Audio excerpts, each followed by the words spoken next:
sebetulnya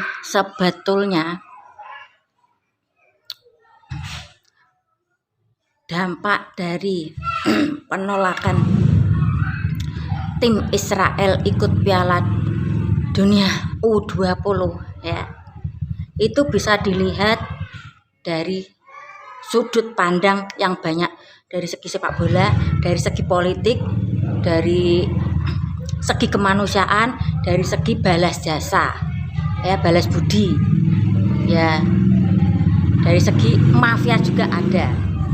Nah, buat kalian yang menyalahkan statement Pak Ganjar menolak tim Israel masuk ke Indonesia, ini ya saran saya ya, coba lihat film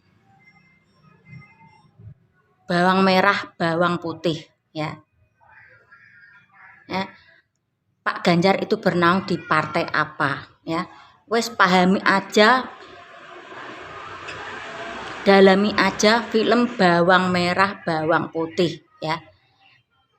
Itu saran saya. Saya nggak mau masuk terlalu dalam, artikan saja biar ya kita kalian bisa melihat di mana posisi Pak Ganjar. Bawang Merah Bawang Putih, aku klub sebentar ya, sedikit. Emak, anak, nggak tahu, anaknya mungkin bawang putih ya, ini bawang merah ya. Ini Pak Ganjar posisinya di bawang merah. Yang paling terkadang itu cerita ada yang kebalik-balik ya, bawang merah bawang putih ya. Intinya bawang merah ini baik sama adik sama anaknya, apapun dilakukan untuk adik dan anaknya ya, karena ini bukan anak kandung ya. Gitu juga, ini cuma kader, ini maknya, ini anak kandung ya. Artikan sendiri itu aja dulu ya, saya nggak mau ke dalam-dalam ya. Oke, kalau dilihat dari dunia sepak bola yang hanya tahu saat kan hanya sepak bola memutuskan impian anak-anak bangsa. Oke, sekali lagi ini saya ngambil dari sisi jahatnya saya ya, sisi jahatnya. Timnas U20 itu bukan prestasi atau istilahnya itu jalur VVIP ya, karena timnas ini masuk ke Piala Dunia karena Indonesia menjadi tuan rumah, termasuk jalur VVIP, bukan prestasi ya. Ya, saya pun merasakan anak-anak di usia segitu punya mimpi besar tapi putus di tengah jalan. Saya merasakan, saya juga pernah ada di posisi meski tidak di dunia sepak bola ya. Udahlah cukup ya. Untuk anak yang masih muda, masih banyak ada kejuaraan atau perlombaan yang akan datang. Ya mungkin ini nggak mudah di usia yang ya 20-an lah, mungkin ya masih menggebu-gebunya ya. Karena perjuangan sesungguhnya di saat anak-anak ini nanti memasuki dunia rumah tangga ya. Itu dari saya. Oke. Masih ingat nggak statement Pak Jokowi waktu apa ya di GBK itu? Kalau memilih pemimpin yang dahinya berkerut, rambutnya putih ya, itu gamblang. Arahnya ke siapa ya? Pak Jokowi ya. Ada lagi statement Pak Jokowi seperti ini. Mungkin nanti ini jatahnya Pak Prabowo. Mungkin ini jatahnya Pak Prabowo. Berarti kata mungkin ini bisa iya, bisa tidak ya.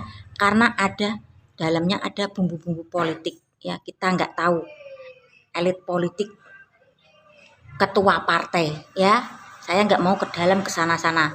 Kita berpikir secara pendek aja ya.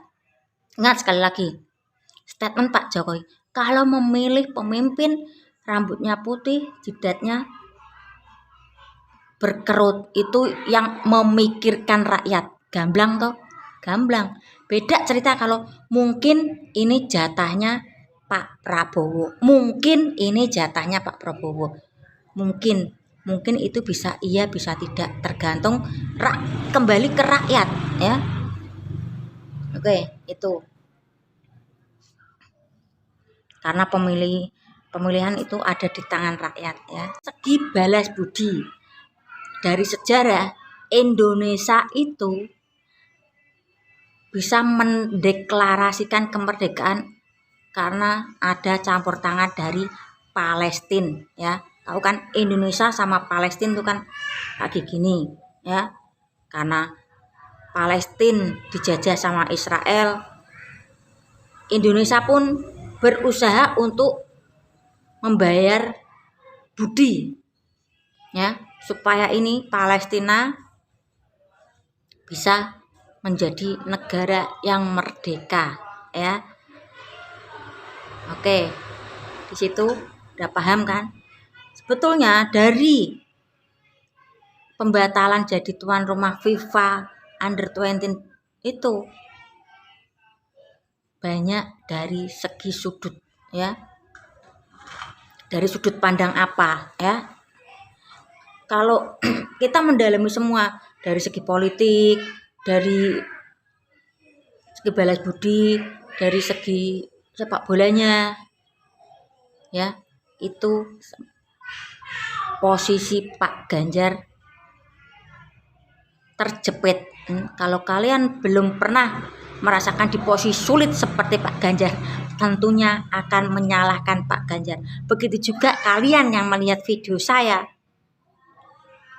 karena mungkin aku buka itu pasti kalian menyalahkan saya, itu aku jamin pasti ya, karena yang tahu saya, yang merasakan saya ya. Ada lagi yang statement Pak Ganjar seperti ini.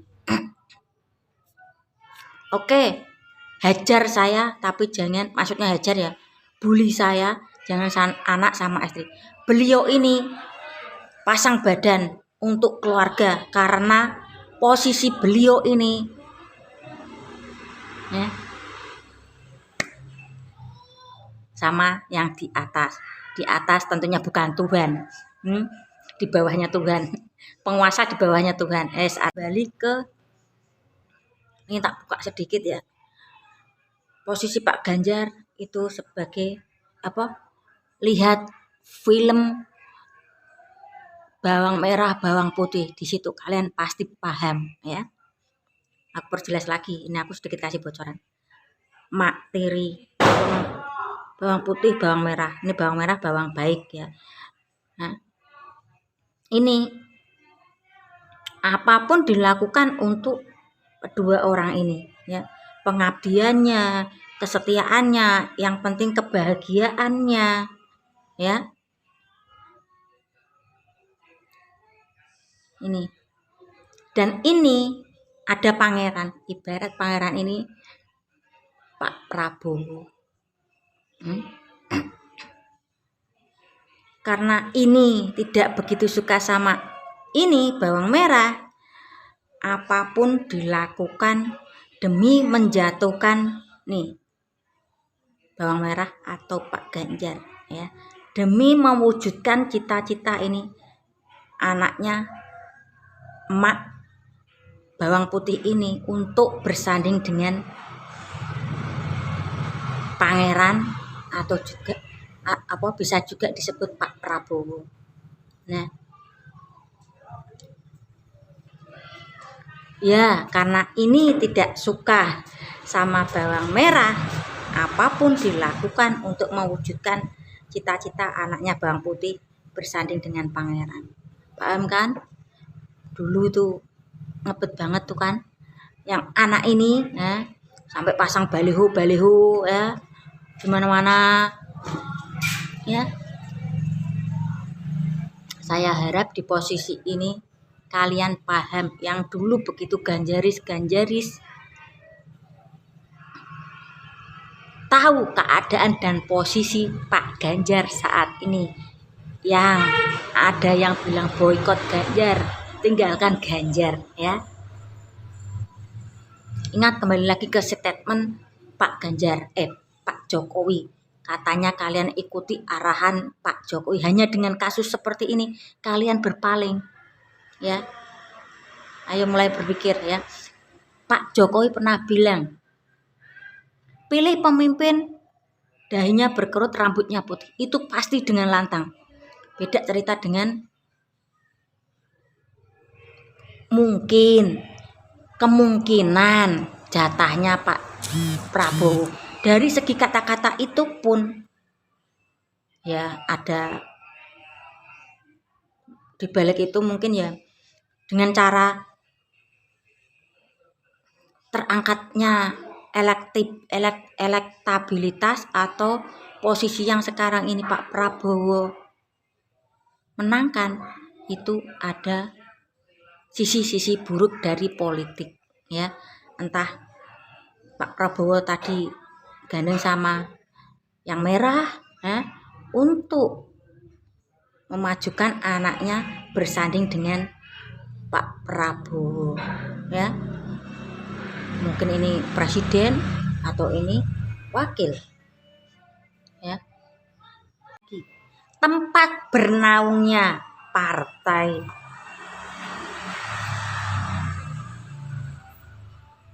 Pak Jokowi dan Pak Ganjar itu orangnya bagaimana ya. Sudah tidak, dulu kan kabarnya itu Pak Jokowi sama Bu Mega sama ketumnya ini renggang, nggak suka sama Pak Jokowi ya. Kabar juga nih, karena apa? Elektabilitasnya tinggi dibanding anaknya ya. Dari segi itu aja kita paham ya. Mungkin kalau menuruti ego, karena partainya itu partai di posisi puncak, kalau tidak melihat keadaan di bawah, ekonomi menengah ke bawah, akan ya ada tuh pernah ya di Bandung kalau nggak salah, partai merah ini paling tinggi tapi mencalonkan orang yang di ini, padahal elektabilitasnya rendah. Akhirnya apa? Terjun bebas ya. Kalau main politik itu kalian harus jeli, harus cermati, harus sabar dan menggabungkan setiap kata-kata demi kata supaya menjadi kesimpulan ya. Ini statement Pak Jokowi yang terbaru setelah kasusnya FIFA ini. Elektabilitas Pak Prabowo kan naik. Ada video-video Pak Prabowo sebelumnya yang mendukung kalau tim Israel masuk. Inilah untuk generasi muda bla bla bla bla. Nah, kalau nggak salah di pengajian itu ya. Pak Jokowi punya statement seperti ini. Elektabilitas Pak Prabowo naik katanya karena saya. Ya, ini kan berkat mereka sendiri kalau nggak salah. Seperti itu ya kata-katanya ya. Saya perhatikan ekspresi Pak Jokowi di situ ya. Agak gimana gitu ya. Seolah-olah itu ada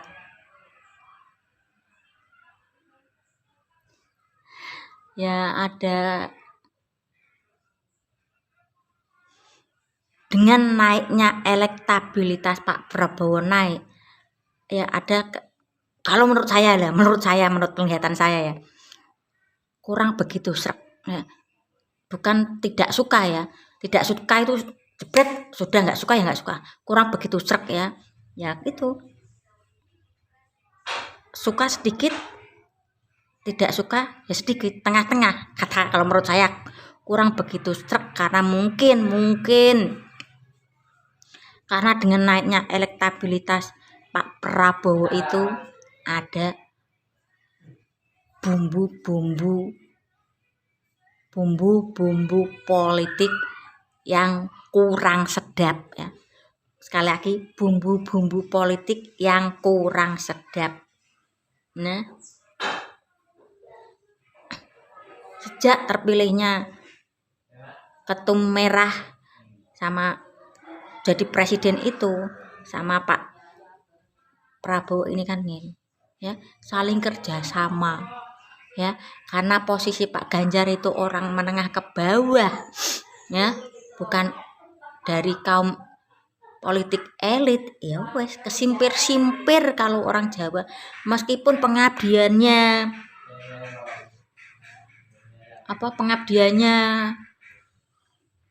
patuhnya, taatnya, kalau disuruh bilang tidak ya tidak, manut saja Pak Ganjarnya ya. Posisi sulit saat ini Pak Ganjar ya, meski semua pilihan pilpres ada di tangan rakyat ya. Semoga kalian jeli.